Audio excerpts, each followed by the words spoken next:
আসসালামু আলাইকুম দোস্ত। কোপা আমেরিকা ও দুইটা ফ্রেন্ডলি ম্যাচের জন্য দল ঘোষণা করেছেন Argentine mastermind coach Lionel Scaloni. আর এই দল নিয়ে চলছে ব্যাপক বিতর্ক সমালোচনা। অনেকেই প্রশ্ন তুলছেন স্কালোনির দল সিলেকশন নিয়ে, আবার অনেকেই বলছেন স্কালোনি আবেগ বিক্রি করেন না। সো চলুন দেখে নেই কেমন হলো আর্জেন্টিনা দল। স্কোয়াড বিশ্লেষণ, পাওলো দিবালার কোপাতে ফেরার সম্ভাবনা কতটা। ওয়েলকাম সবাইকে ফুটবল সামারে। দোস্ত, কোপা আমেরিকার আগে ইকুয়েডর ও গুয়েতামালার বিপক্ষে ফ্রেন্ডলি ম্যাচের জন্য 29 সদস্যের দল দিয়েছেন স্কালোনি, যে দলে রয়েছে ব্যাপক সারপ্রাইজ ও বিতর্ক। তবে দিন শেষে এটাই চূড়ান্ত দল। কোনো ইনজুরি সমস্যা না হলে এখান থেকে কোপার জন্য 26 জন সিলেক্ট করা হবে, অর্থাৎ এখান থেকেই 3 জন বাদ পড়বেন। গোলকিপার হিসাবে আছেন ফ্রাঙ্কো আরমানি, জিরোনিমা রুলি ও এমিলিয়ানো মার্টিনেজ। রুলি যে লিগে খেলেন, বেনিতেজও সেই লিগে খেলেন, আর বেনিতেজ সেরা পারফর্মার হয়েও দলে থাকলেন না।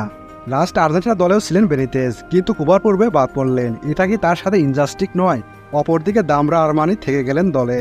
আসলে এই 29 জন প্লেয়ারের 22 জন 2022 বিশ্বকাপে ছিলেন। সাথে ইনজুরির জন্য বিশ্বকাপ মিস করা লো সেলসো গঞ্জালেস আছেন এই দলে। আবার কোয়ার্তা মার্টিনেজ বালের স্কালোনির দলে আসা যাওয়ার মধ্যেই ছিলেন। তার মানে দাঁড়াচ্ছে এই 29 জনের 26 জনই একই সার্কেলের। তাহলে একদম নতুন কারা? কার্বনি, ভ্যালেন্টিন, বার্কো ও গার্নাচো। খেয়াল করুন, পজিশন ওয়াইজ চিন্তা করলে এই 3 তরুণও কল আপ ডিজার্ভ করে। স্কালোনি আবেগ বিক্রি করেন না, সারপ্রাইজ দিয়ে চমকে দেওয়া তার কাজ নয়। তার টার্গেট হচ্ছে কোপা ধরে রাখা। হ্যাঁ, আপনি কিছু সিলেকশন নিয়ে প্রশ্ন তুলতে পারেন। আরমানি রুলির কথা তো শুরুতেই বললাম। ডিফেন্সে উল্লেখ করার মতো বাদ পড়েছেন ইপিএল দল বোনমাউথের হয়ে দুর্দান্ত ফর্মে থাকা inform centre back Marcos Senesi. এই সিজনে ইপিএল ডিফেন্ডারদের মাঝে তার সর্বোচ্চ গোল কন্ট্রিবিউশন ছিল। আমি মনে করি স্পেৎজেলার পরিবর্তে সেন্সি দলে থাকা ডিজার্ভ করে। মিডফিল্ডে কোনো বিতর্ক নেই। তবে সবচেয়ে বড় বিতর্কের সৃষ্টি হয়েছে ফরওয়ার্ড লাইনে। বাদ পড়েছেন পাওলো দিবালা, তার জায়গায় ডাক পেয়েছেন অ্যাঞ্জেল কোরেয়া। দিবালার বাদ পড়াটা আর্জেন্টিনা ফ্যান্সদের কাছে বিনা মেঘে বজ্রপাতের মতোই। এই সিজনে সিরিয়াতে রেকর্ড 3 বার প্লেয়ার অব দ্য মান্থ নির্বাচিত হয়েছেন। লিগে লাউতারো মার্টিনেজের পর 13 গোল ও 9 অ্যাসিস্ট করে দ্বিতীয় সর্বোচ্চ 22 গোল কন্ট্রিবিউশন করেছেন। এমন ইনফর্ম পাওলো দিবালাকে কেন বাদ দিলেন স্কালোনি, তা ব্যাপক সারপ্রাইজ হয়ে এসেছে।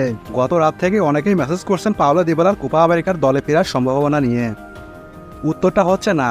এই মুহূর্তে দিবালার কোপাতে ফেরার কোনো সম্ভাবনা নেই। গ্যাস্টনি দলের রিপোর্ট অনুযায়ী দিবালাকে ইনজুরির কারণে বাদ দেওয়া হয়নি, বরং ফুটবলের কারণে বাদ দেওয়া হয়েছে। আর দিবালার এই ইনস্টাগ্রাম পোস্টটা লক্ষ্য করুন, যেখানে তার 3টা প্লেয়ার অব দ্য মান্থ ট্রফির ছবি দিয়েছেন। এখান থেকে বোঝা যাচ্ছে দিবালা কতটা হতাশ হয়েছেন। তবে 12 জুন পর্যন্ত সময় থাকবে স্কালোনির হাতে কোপা আমেরিকার চূড়ান্ত দল দেওয়ার। সো এর মাঝে কেউ ইনজুরিতে পড়লে বা স্কালোনির সিদ্ধান্ত পরিবর্তন হলে বাইচান্স দিবালা ডাক পেতে পারেন, কিন্তু তার সম্ভাবনা মাত্র 5%। এখন প্রশ্ন হচ্ছে দিবালার জায়গায় কে থাকছেন। স্কালোনি এই মুহূর্তে অ্যাঞ্জেল কোরেয়া ও ভ্যালেন্টিন কার্বনিকে দিবালার জায়গায় চিন্তা করছেন। কোরিয়া অ্যাথলেটিকো মাদ্রিদের হয়ে দারুণ ফর্মে আছেন, আবার কার্বনি ভালো করছেন। আর্জেন্টিনা হয়ে লাস্ট ম্যাচেও ডিবলিং স্পিড দিয়ে সবার নজর কেড়েছেন। লিওনেল স্কালোনি তাকে হাইলি রেট করে। টিওআইসি পোর্টস রিপোর্ট অনুযায়ী কোপাতে কোরিয়া ও কার্বনের মধ্যে যে কোনো একজন থাকবেন। আর এই 29 জনের দলে থাকা বালের্দি, লুকাস মার্টিনেজ, কুয়ার্তা ও ভ্যালেন্টিন বার্কোর মধ্যে 2 জন বাদ পড়বেন, অর্থাৎ শুধুমাত্র একজন থাকবেন এখান থেকে। সো বুঝতেই পারছেন কোপার 26 সদস্যের দলে কারা থাকছেন। দিবালার জায়গা আপাতত সেখানে দেখা যাচ্ছে না। স্কালোনির এই দলকে যদি আমি ব্যক্তিগতভাবে মূল্যায়ন করি, তবে 10-এ 8 দিব।